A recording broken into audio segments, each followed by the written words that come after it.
মই এটা বিটছত 1.5 লাখত লাগি পাইছোঁ। মোৰ আগতে 17,000 মুৰ্গীৰ ফাৰ্ম আছিলে। এয়া মই বৰ্তমান উপস্থিত আছোঁ এখন ব্ৰইলাৰ ফাৰ্ম। আপোনাৰ নামটো কওকচোন। নমস্কাৰ, মোৰ নামটো হ'ল দৈমালু বড়ো।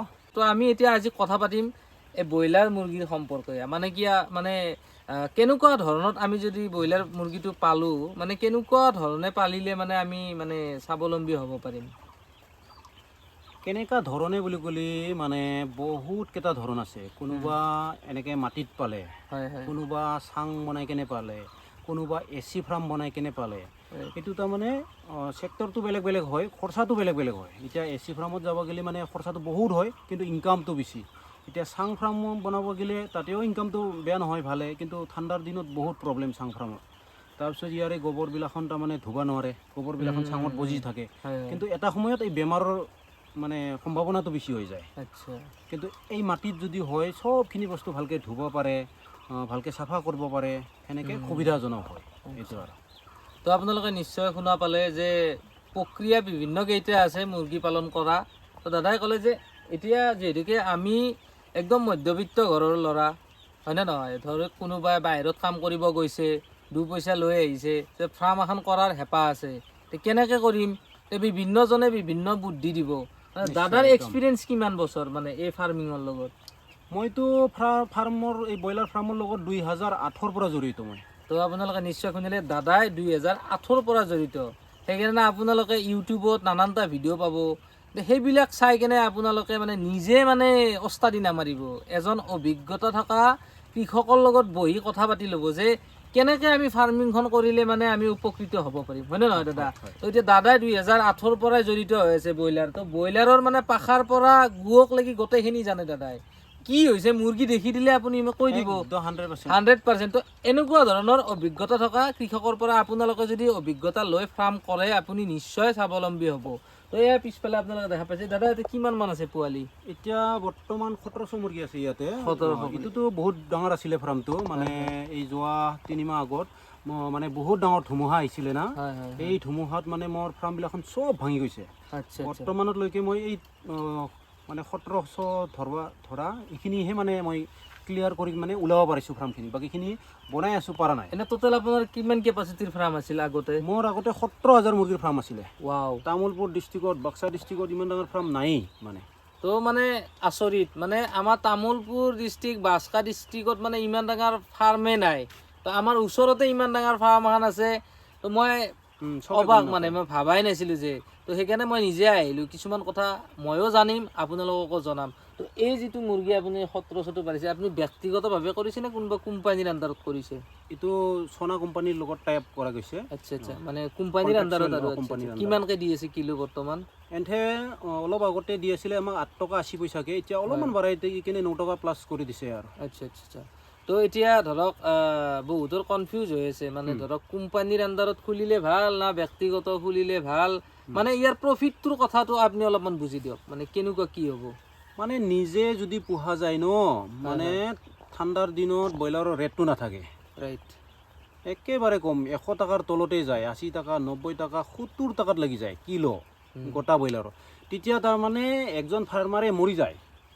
যোন এজন ফাৰ্মাৰে মানে 100 মুৰ্গী লৈ কেনে সি নিজে যেতিয়া আৰম্ভ কৰিব ব্ৰইলাৰ মুৰ্গীৰ, মানে গোটা নাই বুলিও 120 টকা ৰেট পাব লাগিব সি মাৰ্কেটত, তেতিয়াহে তাৰ মূলটো উঠিব। 120ৰ পিছতহে লাভটো পাব। কিন্তু যেতিয়া ঠাণ্ডাৰ দিনত এই 100 টকা, 80 টকা, 90 টকা ৰেট যাব, এই ফাৰ্মাৰজন একেবাৰে মৰি যায়। এইকাৰণে নিজা কৰাটো বহুত টান। মানে একবাৰ পোহাৰ পিছত যেতিয়া মূলখিনিয়ে মাৰা যাব, তেতিয়া আৰু 2বাৰ পুহিব নোৱাৰে আৰু। ৰাইট। ৰিটাৰ্ণ আহিব নোৱাৰে আৰু কোম্পানীৰ পৰা যদি আমি পুহো, কোম্পানীৰ আণ্ডাৰত পুহিলে আমাৰ এইটোৱে ভাল, ৰিস্কটো আমাৰ একো নাই। মুৰ্গী মৰব, বাচব, জীয়াব, মানে A to Z কোম্পানীৰ দায়িত্ব। মাত্ৰ আমি দানা পানী দি কেনে ভালকৈ চাব লাগে, পৰিচালনাটো আমি কৰিব লাগে। মুৰ্গীৰ দাম যদি কিলো 50 টকাও যায়, তেও আমাক যোনখিনি 9 টকা প্লাছ পইচা দি আছে সেইখিনি সিহঁতে দিবই কোম্পানী। সেইখিনি তাৰমানে আপোনালোকে পাব, সেইখিনি পামেই। মুৰ্গীৰ ৰেটৰ লগত আমাৰ কোনো সম্পৰ্ক নাই। এতিয়া কথাটো হ'ল যে কি, আপোনাৰ যদি জিৰ' নলেজ বা মোৰো জিৰ' নলেজ, তেতিয়া আমি নিজাকে খুলিলে আমি মাৰ খাই যাম, একদম মাৰ খাই যাম। প্ৰথমতে এক্সপিৰিয়েঞ্চটো কোম্পানীৰ পৰা লওক। ৰাইট। এইটো একদম ভাল কথা কৈছে দাদা, যে প্ৰথমতে আপোনালোকে এক্সপিৰিয়েঞ্চটো প্ৰথমতে কোম্পানীৰ আণ্ডাৰৰ পৰা লওক, তেতিয়া মানে আপোনালোকে ভাল হ'ব। আৰু ঘৰটো কি হিচাপে বনাব লাগে মানে কোম্পানীৰ আণ্ডাৰত যদি কৰা যায়? এনে এটা টাৰ্গেট দিয়ে, পূব পশ্চিমকৈ হ'ব লাগে, ফাৰ্মৰ পশ্চিম ৰাইট মানে লম্বাকৈ পূব পশ্চিম হ'ব লাগে, উত্তৰ দক্ষিণ হ'ব নালাগে, সেনেকা এটা টাৰ্গেট দিয়ে। 22 ফুট বহল হ'ব লাগিব বা 24 ফুটৰ ওপৰত হ'ব নোৱাৰে, এনেকা টাৰ্গেট দিয়ে। এই হিচাপে বনাব লাগে। এইটো ডিপেণ্ড কৰে কিমান মুৰ্গী পুহিবি।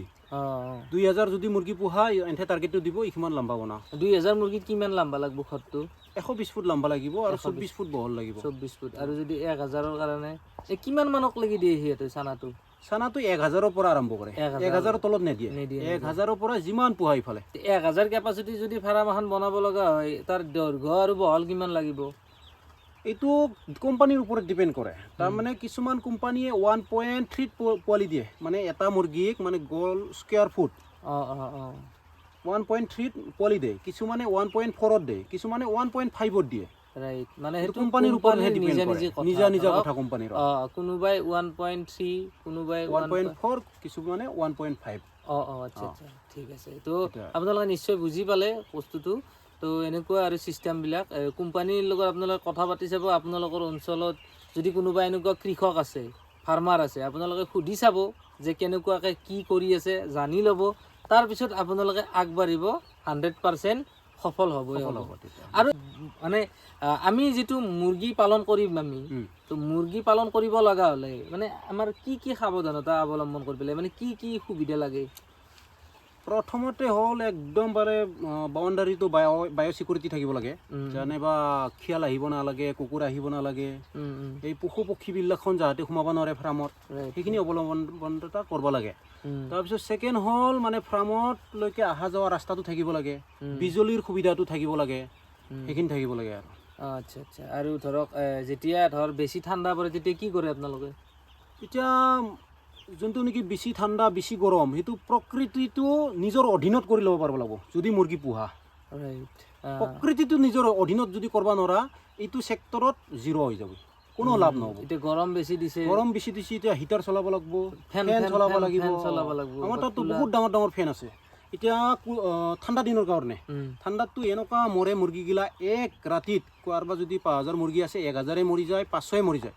কোনোবা 1000 পুহিছে, 700 মৰি যাব, 500 মৰি যাব, 200 মৰি যাব, মানে জোপ লাগি কেনে মৰি যায়। ইয়াৰ কাৰণে আমাৰ এইটো চাওচোন, এটা বহুত ডাঙৰ মেচিন। এইটো মই এমেজনৰ পৰা লৈছিলোঁ। আচ্ছা, কিমান পৰিছিল? এইটো তেতিয়া মই 35000ত লৈছিলোঁ মই। বাপৰে বাপ, তো বহুত দাম হ'ল। চাওক, 35000 টকা দি এইটো মেচিন, এইটোৰ কাম কি? মেচিনটোৰ এই মেচিনটো আমি য'ত বহি আছো না, ইয়াৰ পৰা 70 ফুট দূৰতলৈকে মানে ই গৰম হাৱা ঠেলাই দিব। একেবাৰে টেনচন নাই। ইয়াক লুগাই কেনে নাকত তেল দি ঘুমাই থাক, মুৰ্গী এটাও নমৰে। এনেকুৱা খাচিয়ত ইয়াৰ। আচ্ছা আচ্ছা। আৰু কি ব্যৱস্থা কৰে? তেল বহুত খাই, তেলো লাগে, লাইনো লাগে। ই 1 ঘণ্টাত 3 লিটাৰকে তেল লাগে ইয়াক। বাপৰে বাপ। জাগাও বহুত কভাৰ কৰিব যে সি। ইয়াৰ লগত 7000 মুৰ্গী ব্ৰডিং কৰিব পাৰিব। তাৰমানে 7000 মানে একবাৰত?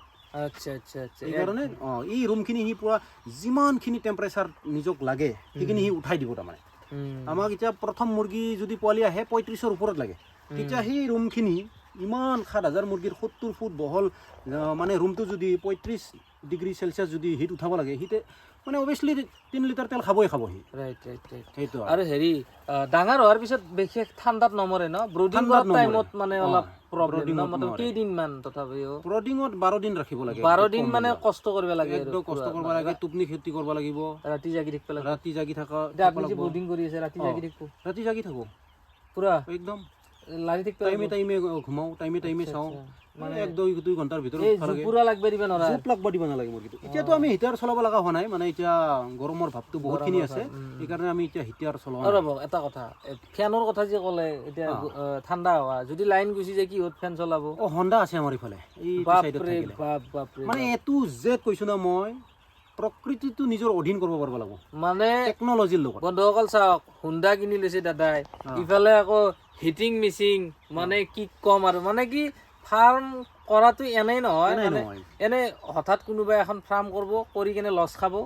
লছ খোৱাৰ কাৰণে এইবিলাকে আমি বস্তুবিলাক নাজানো, হঠাৎ ইউটিউবত দেখি আমি আহি কেনে ফাৰ্ম এখন খুলি দিওঁ, দি কেনে যিটো ভিডিঅ'ত দেখে সেইটো কৰোঁ। আচল মেইন খুঁটি নাতিবিলাক আমি নাজানো, নাজানি নুশুনি আমি কৰি দিওঁ, দি আমি লছ খাওঁ লছ ফাৰ্মত খাওঁ একদম সেইটোৱে মেইন কথা তো এনেকৈ সুধিব তো এইখিনিয়ে আছিল তো দাদাৰতো সেইফালেও আছে ন ফাৰ্ম সিফালে এখন মানে মোৰ 7,000 মুৰ্গী ধৰা এখন ফাৰ্ম আছে এইটোতো 7,000 7,000 এই ইখন 7,000 মুৰ্গী খানো মানে এই যোৱা ধুমুহাত সিখানো ভাঙি গৈছে তাৰমানে সেইখানেও গেল ভাঙি সিখানো গেল ভাঙি এতিয়া ৰিপেয়াৰিং কৰিব লগা আছে ৰিপেয়াৰিং কৰিব পৰা নাই আচ্ছা লাহে লাহে কৰি যাম বুলি ভাবছো মই এই জীৱনত প্ৰথমবাৰ এই 1700 মুৰ্গী মানে বৰ্ডিং কৰিছো আগতে বেছি আগতে মই ইমান কৰিয়ে পোৱা নাই তাৰমানে বহুত বেছি কৰোঁ বহুত বেছি বহুত বেছি মানে কালি মই ব্ৰডিং বনাওঁতে নিজে মানে মনত বেয়া লাগিছে মই অনুভৱ ভিডিঅ'ত হৈছে পাইছো ফিলিংছ কৰিছো মই এইবাৰ মানে প্ৰথম 1700 মুৰ্গী ব্ৰিডিং কৰিছো ৰাইট শুনা পাইছো এতিয়া এইখিনি মুৰ্গীত মোটামুটি ধৰক 1700 কিমান মান টকা প্ৰফিট পাব এনে যদি একদম ৰিজাল্ট বঢ়িয়া আৰু মানি ললো একদম কমটো কম একদম পইচাটো কোম্পানীৰ ৰিজাল্টৰ ওপৰতহে ডিপেণ্ড কেতিয়াবা 1700 মুৰ্গীত 70 টকাও নাপাব 1 টকাও জিৰো হৈ যায় জিৰো ৰেকৰ্ড আছে জিৰো হৈ যায় এইটো কেনে কথা এতিয়া মানুহ কেনেকে কি কৰিব যদি এফচিআৰ যদি হাই হৈ যায় মুৰ্গী যদি 40 দিনত 2 কিলো হ'ব লাগে বা 2.5 কিলো হ'ব লাগে সেইটো যদি নহয় তেতিয়া পইচাটো জিৰো হৈ যায় 1 টকাও নাপায় 1 টকাও নাপায় কেতিয়াবা 40 দিন কষ্ট বা 45 দিন এনেই যাব 1 টকাও নেদে 1 টকাও এনেকুৱা হৈ পাইছে নে আপোনাৰ লগত মোৰো হৈ পাইছে 1 টকাও নাপাকে মোৰো হৈ পাইছে মই প্ৰথমবাৰ সোণাত লৈছো কিন্তু মুৰ্গী বহুত ডাঙৰ মুৰ্গী কিন্তু মোৰ ভুলৰ কাৰণে হোৱা নাই এইটো কাৰণ তেতিয়া মোৰ মুৰ্গীৰ বয়স 39 দিন হৈছিলে 39 দিন যেতিয়া হৈছিলে মুৰ্গী মোৰ 2 কিলো প্লাছ আছিলে চব মুৰ্গী তাৰপিছত যায় এছাইটিছ বুলি কয় যোনটো নেকি পেটত পানীটো জমা লাগি কেনে মৰে সেইটোত মানে তুষাৰ মৰিছে দিনত 70টা 80টা এনেকৈ মুৰ্গী মৰিছে মই বহুতবাৰ কৈছিলোঁ যে মুৰ্গীটো উঠাই দিয়া এনেকুৱা মৰি আছে বুলি কৈছিলোঁ তাৰপিছত ইহঁতে মানে চেল নাই মুৰ্গীটো তেতিয়া চেল নহওঁতে মুৰ্গীটো বেচপা নলক তেতিয়া মোৰ লছ হৈ গৈছে তাৰমানে কিন্তু এনেই বিশেষকৈ এনেকৈ মোৰ বেলেগত পইচাটো হাতৰ পৰাই নাযায় আৰু কিন্তু জিৰো হাতৰ পৰা নাযায় জিৰো হয় কিন্তু যদি ভাল ৰিজাল্ট কৰিব পাৰা ভাল হয় হাইছ আপুনি কিমান মান পাই পাইছে ফাৰ্ম লাইনত ধৰক মই এটা বেটছত 1.5 লাখত লাগি পাইছোঁ 1,70,000 লাগি পাইছোঁ মই 1,70,000 লাগি পাইছে এটা বেটছত তাতে মুৰ্গী কিমান আছিল 5,000 আছিলে 5,000 মুৰ্গীত আপুনি 1.5 লাখত লাগি পাইছোঁ 1,70,000 লাগি পাইছোঁ বাপৰে বাপ আচৰিত তো আপোনালোকক প্ৰথমতে কমটো ৰেখে দিলোঁ কেতিয়াবা জিৰো পাইছে জিৰো আপোনাৰ কিমান মান হৈছে কেইবাৰ মান হৈছে এটা বেটছে হৈছে জিৰো বাকীকেইটা আছে একদম কম হ'লেও ধৰক 20,000 25,000 30,000 না একদম 50,000 ওপৰতে আছে মুঠতে চলিব পাৰি আৰু মুঠতে আপোনালোকে এনেকুৱা মানে ফাৰ্মিং লাইনত আহক আহি এনেকুৱাকৈ সুধি চাওক কোনোবা অভিজ্ঞতা থকা ফাৰ্মাৰৰ লগত তেতিয়াহ'লে আপোনালোকে এখন ফাৰ্ম খুলিব পাৰিব তো দাদাই গোটেইখিনি বুজাই দিলে কেতিয়াবা জিৰো হৈ যায় মানে সেইটো 22 লাখ ন 22 লাখ এইবাৰ লছ হ'ল হঠাৎ হ'ব নালাগে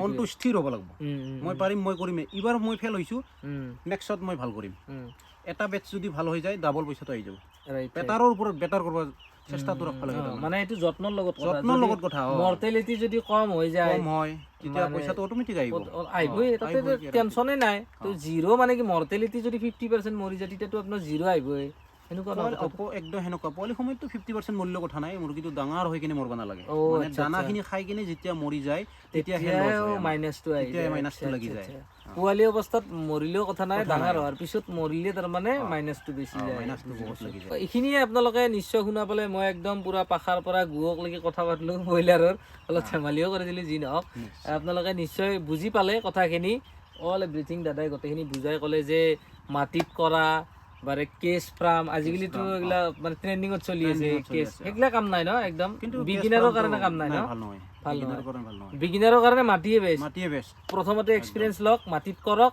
তাৰপিছত আপুনি এচি কৰে কেছ ফাৰ্ম কৰে ডিচি কৰে সেইটো আপোনালোকৰ নিজৰ কথা তো এইখিনি আছিল আজিৰ ভিডিঅ'টো নেক্সট আপোনালোকক যদি কিবা আৰু এনেকুৱা ধৰণৰ ইনফৰমেশ্যনমূলক ভিডিঅ' লাগে কমেণ্ট কৰিব তো এইখিনি আছিল বাই বাই